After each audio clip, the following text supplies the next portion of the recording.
Welcome back, guys. This is Mark with Ncengravers, and today we have a little bit of a nightmare project. Now, I want to talk to you guys a little bit about this. I know it's been a little while since we put a video out.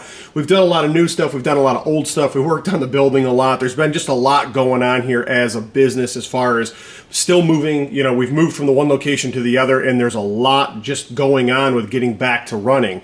This happens to be, I'm going to say, somewhat of a touchy subject. I don't think you're going to agree with me on all aspects of what we're going to discuss, but I am going to tell you my point of view. I'm going to educate you a little bit. And then, of course, if you have one of these slides and if you're in this certain scenario, maybe it'll give you some guidance on what to do and what direction to take. So, first and foremost, I want to start from the beginning and let you know that, in the past, we've done things like screw removal. And that's exactly where this sort of slide came to the front of the topic was, hey, I've got a slide with a broken screw. What do I have to do to get it out, right? So in the past, we've done screw removal where somebody would snap one off in an optic or in a plate or somewhere along the line. They, whatever, they can't get the screw out because the head of the screw's all kind of wrecked.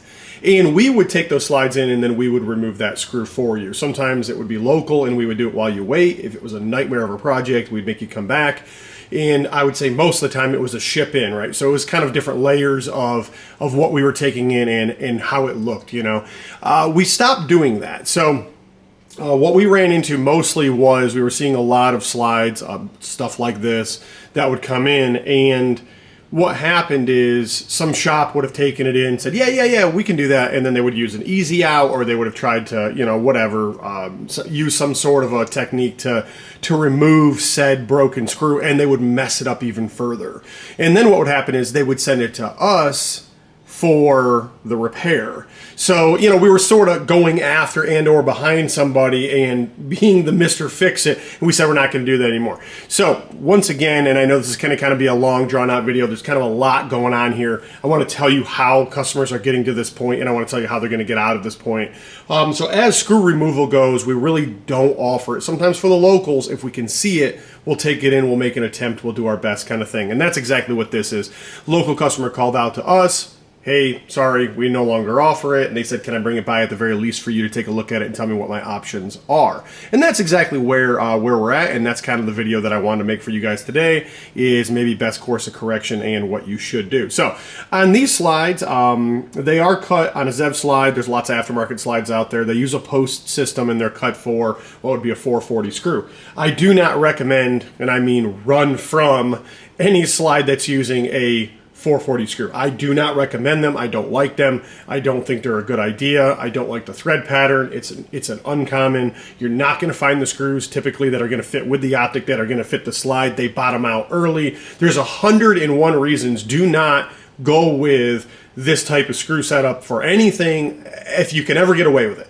Now, with that being said, I'm not saying anything against ZEV. I'm not saying this isn't a nice slide. I'm not saying that ZEV wouldn't take care of a problem and or other companies that do use a screw like this wouldn't take care of a problem. What I'm simply saying is if you can get away from it, don't buy a slide that uses a post system with a 440, and we are going to go into that, right? So that's the touchy part of the subject. So first and foremost, everybody makes a different product. Everything is done a little bit different through companies. I'm not trying to bash anybody. This has absolutely nothing to do with ZEV. ZEV wasn't the person that broke the screw off in the slide. I'm just simply saying at the end of the day, I'm giving you my opinion. I'm hoping that you can take that content and kind of run with it in whatever direction you want to go, if that's a path you want to take, or if it's not. Hopefully you'll learn and it'll be educational for each and every one watching this to some different degree. So let's talk about kind of sort of why I don't like this screw pattern, and then we're going to go into what do we got to do to fix it.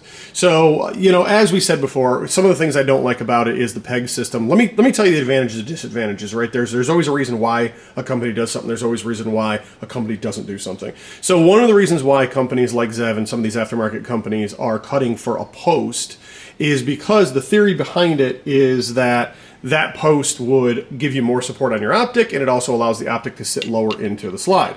So, as you can see, This is a slide that is cut for a ZEV. This is a ZEV slide that's cut for an RMR. I'm working behind the camera here, guys.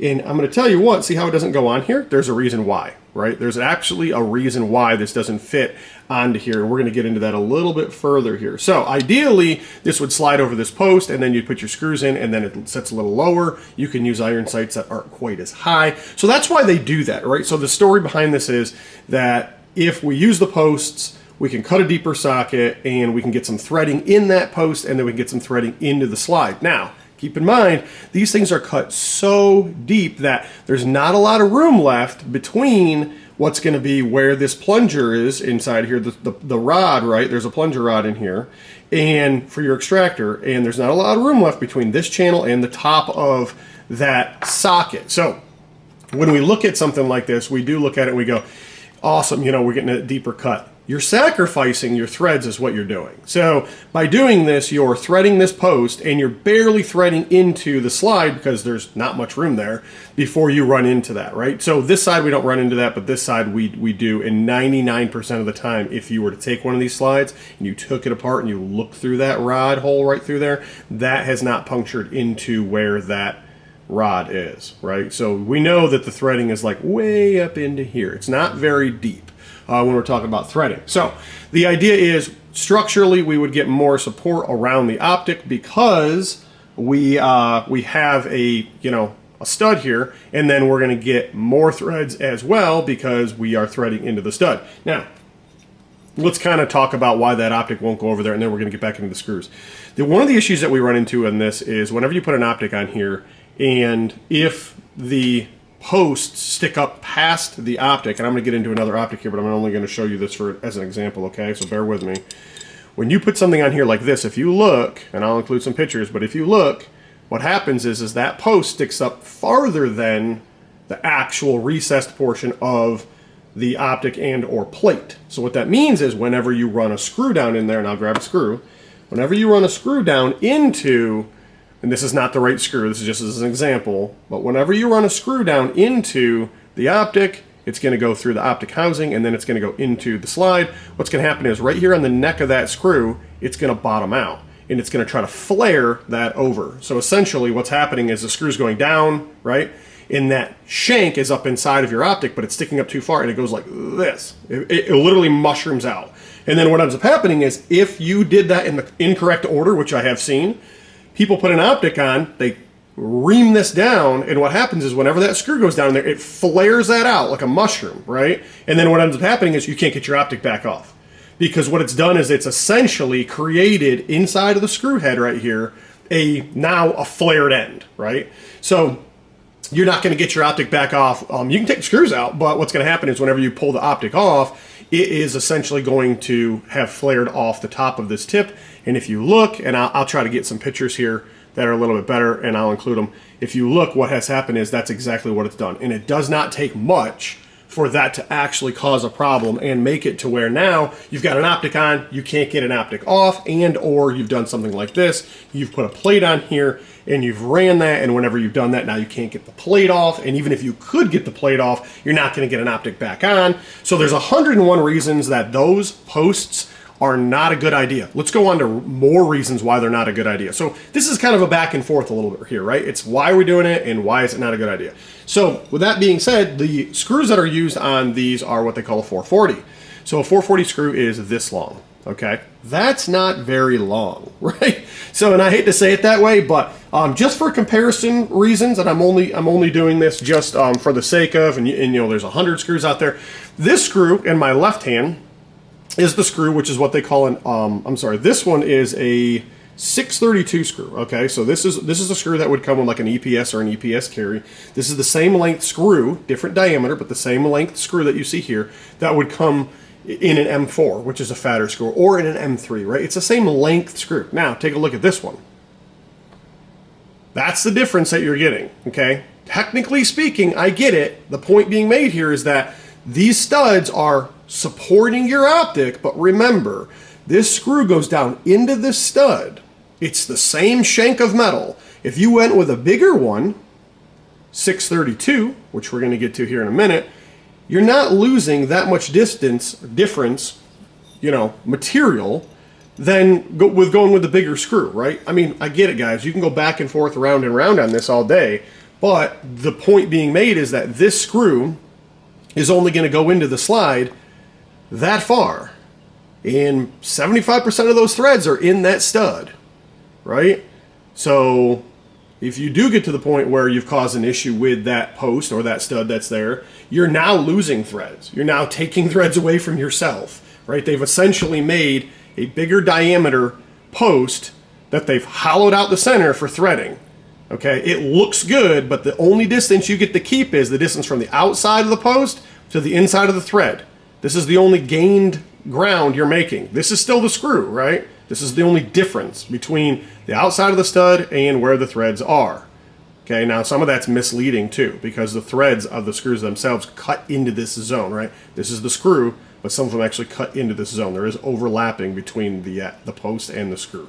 They interlock with each other, right? So I don't recommend it. If you think it's awesome or it works for you, you know, so be it. Amazing. I'm just telling you, we've seen a lot of damaged slides with this screw type, 440, right? So don't go down that path. That's my opinion to you. Once again, each and every person is going to have a little bit of a different idea with that. I'm sorry if we don't agree.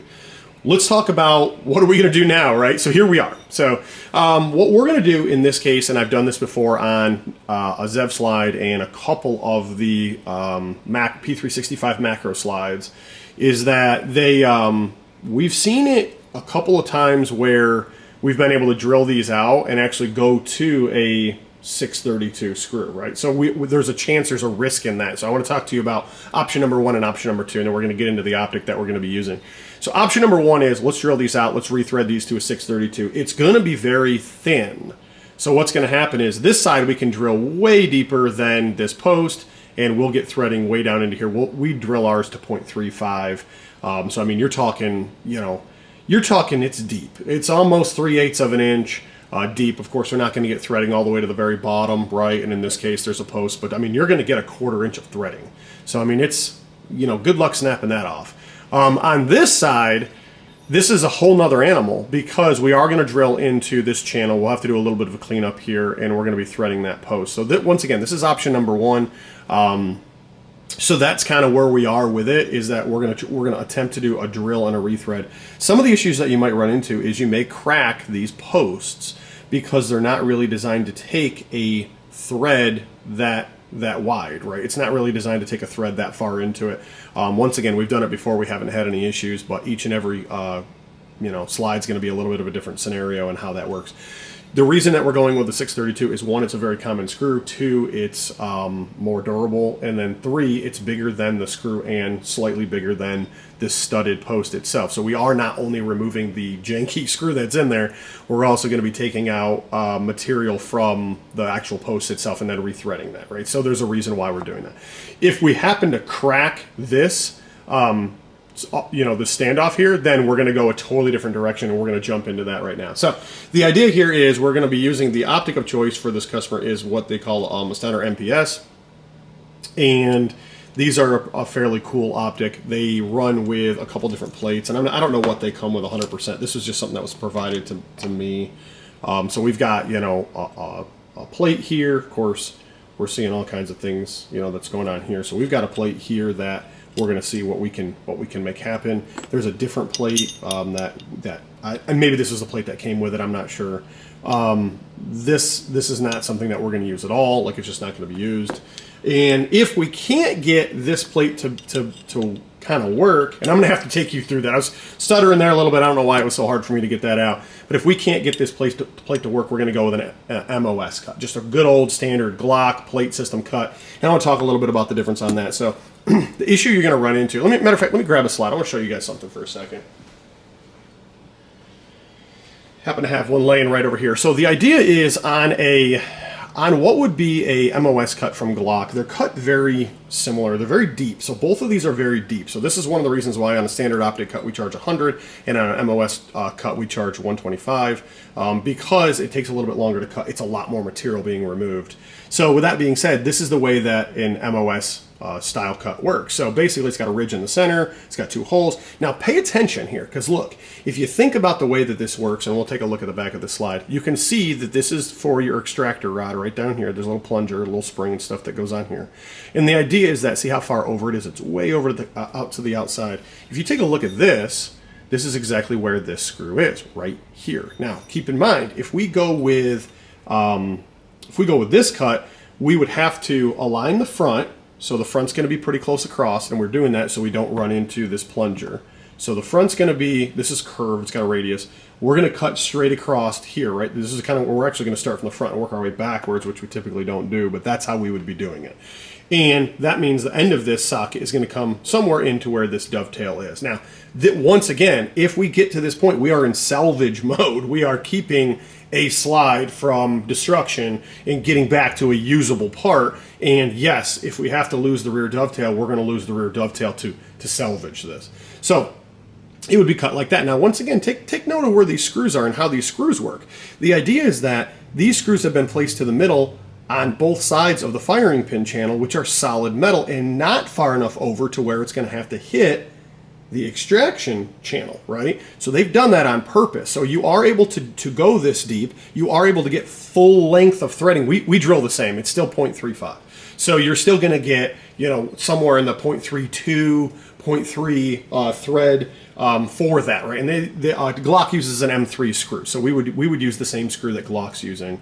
We would use the typical screw, so that way, you know, any plate that you bought would work. But this is the idea, is that you're getting full threads, right? And you're still getting that depth. So there's a lot of reasons to think about this and not this. With that being said, we would cut these off. You know, this whole pocket would get recut. My concern here is how deep can we go? These 2 pockets are cut almost the same depth. This may actually be a couple thou deeper. Not much, but a little.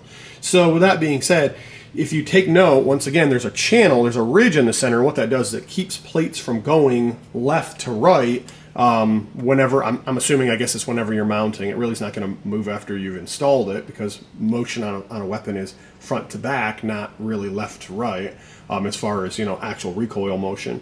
But with that being said, it's probably more of an alignment type of tool and a little bit of support there. We may only see that ridge here in the back zone where we still have full material left, right? So I don't know how much of this ridge you're going to see down through the center, because what I don't want to do is cut so deep to create that ridge that in the end we actually cut into a firing pin channel, because we haven't really solved anything at that point. What we've really done is just destroyed a slide, right? That was already destroyed, but we would have kind of taken it to the next level. So we're not going to do that. So in the end, option number 1 is drill and thread.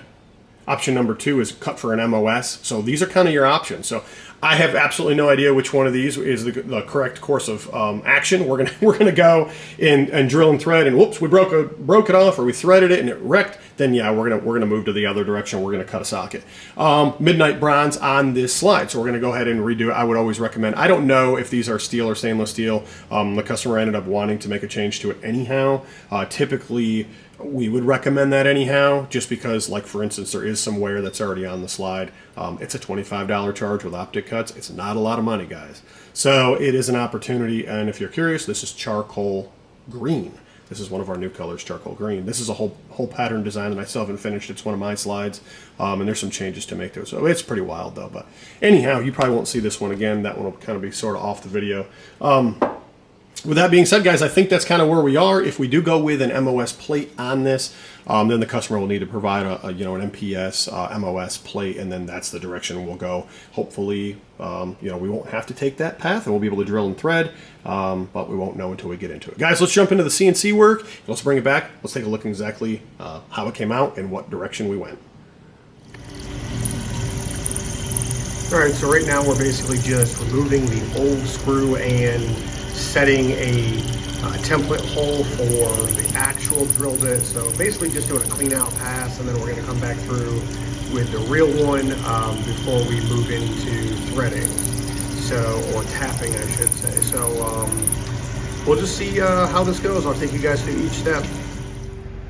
All right, so we chased it. So basically at this point, what that means is the problematic hole no longer has any screw in it, and most of the threading has been removed, which we knew, that's not something we were saving.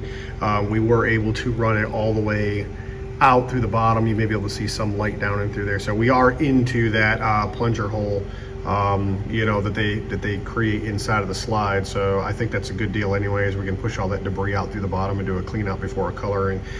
So yeah, so we've got some partial threads left over. At this point, what we're gonna do is we're actually going to do a real carbide drill run. So we'll actually do a solid run for thread out, and then we'll thread it. Before I thread it, I know that these are too tall, or they stick up too high past the past what would be into the bevel on those screws. So I'll drill that correctly as intended, and then I'm going to bob those both off real quick with an end mill to drop them to the correct height before I thread, so I don't have any issues there. And then of course we'll move on to this one. So let me just take you guys through that.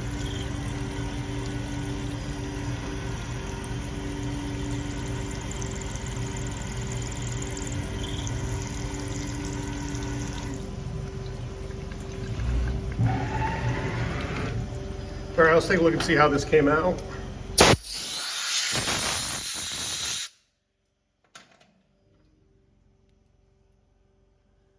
we've got a real nice, I'm gonna zoom you guys in here a little bit. We've got a real nice clean hole here that should be set up for threading. I'm sorry about that flicker. I'm sure it's something to do with my phone versus the light, and I've got two lights going on here. I've got just a pen light and a regular light, so I'm sure they don't like each other. But guys, I think we're good to go. I think we're gonna, like I said, I think we're gonna bob this off. You can obviously see there's a nick on that side right here on that far side. So we're gonna bob that off down to correct height first, then we'll move on to threading. We'll see if we crack it. I don't think we will, but you know, hey, time will tell. All right, I went ahead and bobbed that off. And then what I did was I went ahead and threaded, and there's a lot of extra material here. It's kind of throws everything off a little bit. Like even when you look at this one, it kind of shows it as being thicker on the left and thinner on the right, and same thing back there. It's not correct. What it is whenever I cut the top off, some of those shavings kind of curled over and then need to be cleaned. They're both centered, and this is going to be kind of hard to tell here, and I'll try to get a better picture, but threading went fine. I didn't have any issues with breaking that. Now, of course, we're only halfway to where we're trying to get to, so we'll see. One of the things to take note of here, and I know it's a little deceptive here, but it's how much those actual posts support you, right? And what I mean by that is, once again, we cut that off. That material has curled to the inside, curled to the outside, and that's all you're kind of sort of getting on the support aspect of it, and even that's not truthful. It's less than that. Same thing with this. I mean, that's sort of your number. Maybe you can see it a little better there. That's sort of those numbers on how much material is left over and what's actually keeping you, you know, in check as far as material goes. Now, keep in mind, this one will have a lot less threads than this one. This one will go all the way to 0.35. So, you know, you get a lot of threads on this side, not just what's, you know, sticking up or kind of sort of between there and the channel, but all the way to the bottom. So I'm going to finish this one up. If I don't have any issues, I'm going to move to coloring. If I have some issues and we take a direction, we got to go a different direction, then we're going to discuss that before I make a move. All right, guys, let's take a look and see exactly how it came out. Now that we have done the full correction, we've colored the slide in midnight bronze. I just kind of want to take you guys back through that. I know there was a bunch of content from the CNC machine. We kind of took you step by step through that you guys had just seen. It's a little bit harder content for me to record. It's loud. I kind of have to explain it in a short period of time because I'm using my phone. And then two, it kind of just ends up being hard to get in there, right? There's lights in the way. It's not really user friendly. I can't get it under the right light because it's inside of the CNC machine. At the end of the day, it was the correct way to do the work, right? So we had plan number one, plan number two, as we discussed at the beginning of the video. Plan number one was just straight up fix these screw holes, right? And then plan number two would have been to move to a plate system like the MOS. Fortunately for us, we were able to knock that out with just doing the screw upgrade to the 632. I just definitely think it's the way to go. I think if I can prove the fact right now that it works, that it can be done to their slide, it seems like that's something that they could do, you know, sort of out of the box, if you want to call it that. It is sort of a thing that maybe they should reevaluate. I understand that when a slide is manufactured and designed, changes are not going to be made to something, especially if it's already out on the market. There's a product that already exists. Like, we're not going to do that. Like, I understand that fully. But hopefully in the future, one, companies will take a look into that a little bit harder. That's kind of the issue, or I guess the point I'm pushing here. And then number two, hopefully you as a consumer who's buying something, whether it's brand new and or secondhand, are taking into consideration those those pegs and posts and what complicated issues well you may run into, right? So let's talk about it. So we ended up drilling it out here. We ended up getting it remounted. We ended up using the 632. This is a full-length screw basically on this side, which if you look, they do have a weight reduction hole inside of here. If you're curious, if you have one of these slides, what we did was we went ahead and drilled all the way through, and then we ended up doing a it basically punched out through the bottom where that screw is. And then this one, we did end up shortening that screw, but it gave us a lot more threads because we didn't only get the threads on the post, but we did get some of the threads between where the socket is and where the actual hole is for this extractor plunger that's in here. So, you know, at the end of the day, we did as best as we could for the 632 on the right side, the ejection side, because it's only going to get so good, right? At that point, guys, I think this is kind of a done deal. So this is the MPS. We haven't quite mounted it on here yet, and I'm working behind the camera, but it's going to look something like this. This is kind of the out the door end product. I'm assuming he's got a rear sight. The rear sight was taken off. Maybe just while this project was going on. I don't have a rear sight, or I put that on there for you, but it does look like it would be short enough to where we would be able to use a regular height suppressor sight. So I don't think you're gonna have to have anything super crazy tall. Maybe something a little bit taller than the normal would give you a little bit of a better view, but I don't think it's necessarily required. Overall, I'm really happy with the correction. I think the customer is going to be happy with it as well, since we did salvage the slide. I'm going to give you guys a cost on this, because I know a lot of you guys go, well, what does this cost? What was this out the door? Because I could have bought a new slide for $450, or I could have bought a used slide for $350, or whatever the case is. At the end of the day, we ended up charging the customer $100, and that was going to be no matter what path we took. So for us to drill and rethread, for us to take the time to get it into the CNC machine, it basically was a $100 charge. Or if we broke them off, they just don't work. Then what we ended up doing is saying that same $100, it's no extra fee, but the same $100 charge would just move you right straight into that MOS socket. So at the end of the day, it would have been $100 no matter what. If we would have went back to a black coating like we offer on our optic cuts, it would have been no charge, and I'll talk to you about that here in a moment. But in this case, it was midnight brown, so it was $25. So at the end of the day, it was $125 for the correction. Of course, everything was provided from the customer except the screws. I had the screws. So I don't think that was too bad as far as like, hey, we got my slide back working again. This is exactly what I was looking for. Like, I don't think we're too far off the beaten path of like, salvaging the slide. We're not getting into those numbers of replacement or secondary market or whatever you want to. I mean, I think it was straightforward where it needed to be. Let's talk about that optic, or let's talk about that coloring one more time. So we did a change at the beginning of the year. I know we haven't put a lot of YouTube videos out this year. We've been busy. But we did a change at the beginning of the year where our optic cut service, a standard optic cut service, is a $100 charge. Okay, so if you just want to get an optic cut, and then if you do black on your slide, because a lot of slides come black, there's no charge. Let me clarify that. There is no charge, okay, for the whole slide to be colored in black. Not just the pocket, not we're going to skip it, not whatever you're thinking. We're going to strip the entire slide of its existing coating, no matter how worn or how nice it is, and we're going to recoat the entire slide in black for free. There's no charge on that. The only time that price ends up changing is with a single color, which would be something other than black, and then it would be a $25 charge. Now, let's not confuse that with additional work. If you wanted to get additional work, barrel porting, serrations, windows, you name it, then you do fall underneath the standard Cerakote charge, right? Which out of the numbering scheme, if you want to know what that is, it's $50. So basically, if you said, hey, I want to get a top window and I want to get my slide coated, you're basically looking at the window charge plus $50, right?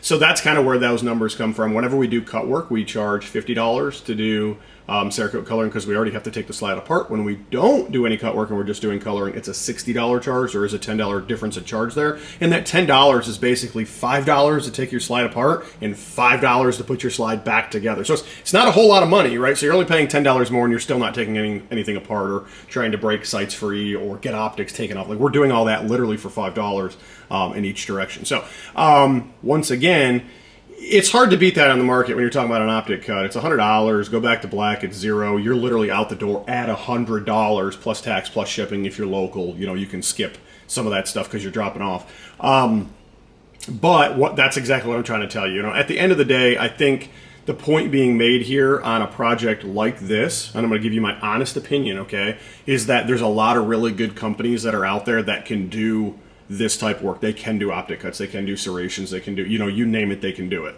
And I would encourage you, I always tell people this too, if you have a very good relationship with a company already, you've already done work with them, I would encourage you to continue using them. I always try to support other businesses if they already have a good rapport with you, right? So if you've already got a good track record, you already like them, they're local to you, you communicate well, there's no miscommunication as far as like drop-offs, pickups, who's doing the work, what's going to happen if the work's broken. Like, sometimes there's different layers of communication there. If all of those check boxes seem to be good, I would encourage you to use them, right? I mean, I know a lot of people want to send their stuff into me, and I am absolutely grateful for taking in your work. We're super excited about your projects. We want to work on them. We are a small business of myself and my wife and one employee. So any work that comes our way obviously is, you know, is helpful to us to grow our business. But on the same hand, I would encourage you to use a company that you trust. Now, with that being said, scenarios like this is really tough, right? Because some people are qualified to do an optic cut, but they're not qualified to do any kind of correction. They don't really know how to, right? Where would we start? What would we do? What happens if we do this? Like, do we have a backup plan? Like, these are all things that you've got to figure out. And I would also encourage you the same way. If you really feel comfortable with some company, you've used them before, they speak highly of themselves based off of their own work, you know, hey, we can do that. You know, look up their Google reviews. You know, look up the pictures they post on Instagram. Like, how many times have they had to do a screw correction? Of course, guys, I'm only using that as an example. You know, we don't have lots of examples of these either. But the point being made is that, like, whatever you're asking them, how many times have they done it, right? Like, you know, if I have something majorly wrong with my car, like, definitely we can replace your transmission. Okay, well, you're not a transmission shop. You know, when's the last time you've done one? You know, and I'm not saying they're not capable of doing it. I'm just saying you need to do a little homework. Because if you don't, you may find out, nope, sorry, we broke it. You know, it's cracked. We did this, we did that. That's not going to work. We wrecked your slide. The slide was already wrecked. Like, we get that. Like, sometimes there is a slide that's already damaged. We are in somewhat of a repair, you know, phase. Like, we're in a salvage phase. But we also have to know, is there a way out? Like, is there a way for us to correct this, or should we not even do this, right? So sometimes companies, that is a big gray area of yeah, we can do that, but really they have no idea what they're doing and they think they can do that. And you got to be careful of those. So find a reputable company that you do feel confident in doing not only your optic cuts, because you could turn into something just like this, just based off of an optic cut that you thought you were saving money on, and in the end you're spending money or replacing a slide. So be careful. Or number two, you know, you're running into a company who says we can do a repair and really they can't, right? And what happens if they can't? You know, I tell my customers, if I can't do it, I can't, you know, hey, if I broke it, I broke it. You know what I mean? I'm not going to charge you, but at the end of the day, I'm not going to replace it either. Like, I'm sort of kind of doing you a favor, and I didn't get paid on the work I did because I didn't finish it, right? So at the end of the day, it's kind of a, you know, we're going to meet in the middle, and I'm not going to bill you for something that we didn't do. And then, you know, that's kind of where I want to be with my customers, especially in myself in general. If I take my stuff somewhere and something needs to get fixed or repaired, if you can't fix it, are you going to charge me $100 because you couldn't fix it?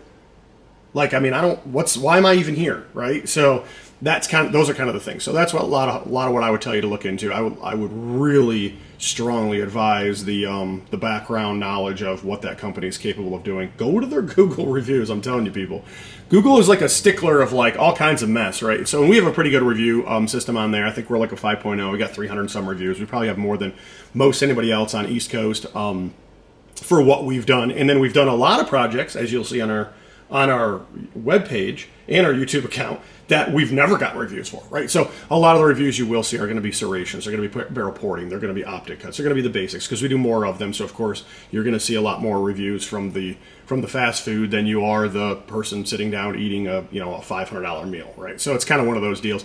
There's just more of them, so the chances of you getting a review from them is higher. Guys, like, review, share. These are all things that help a channel like this grow. We are what I would call kind of in a stagnant phase, I feel like, and that's because we're so busy. So I do want to put content out for you guys. I do want to continuously put stuff out. This was a unique one, right? I wanted to show you guys that. But on the same hand, I'm so busy. If there's something that you guys really want to see, if there's a project that we've built and you're like, man, I really wish I could see that design and it explained a little bit better, leave a comment on our YouTube and just say, hey, I really like this design, but can you do a YouTube video of it next time you're doing one? And then I'll put that together for you. Maybe we're getting to the point where we're going to start taking requests on some of the stuff and see how they fit into our work lineup. And some of the stuff we don't offer anymore, some of the stuff we've brought back, like the Taurus laser cut, that one's got, I think, 1 million views on it. So that we just recently brought that back. So for a short time, you are able to get the laser cut pattern on your Taurus. Sorry this video went so long. There's just kind of a lot of content. I hope to do an updated video on the building and just everything that's kind of going on here. Leave a comment below if that's information that you want. If there's anything that you're specifically after and or want to see, want to know, want to whatever, then let us know. And until then, follow us on Instagram. Most of our stuff's getting posted there and not on Facebook because Facebook's just being a jerk about it. So, that's kind of it. Oh, let me give you the best advice ever. Super good advice. If you run into this exact problem, okay, so if you go to our webpage or you go to Google, there's a phone number on there. Do not call that number. You can call anybody, okay, anybody you want, but don't call that one. So that's going to save you some time, because I really don't want to do these. Guys, I'm just joking. We'll talk to you later.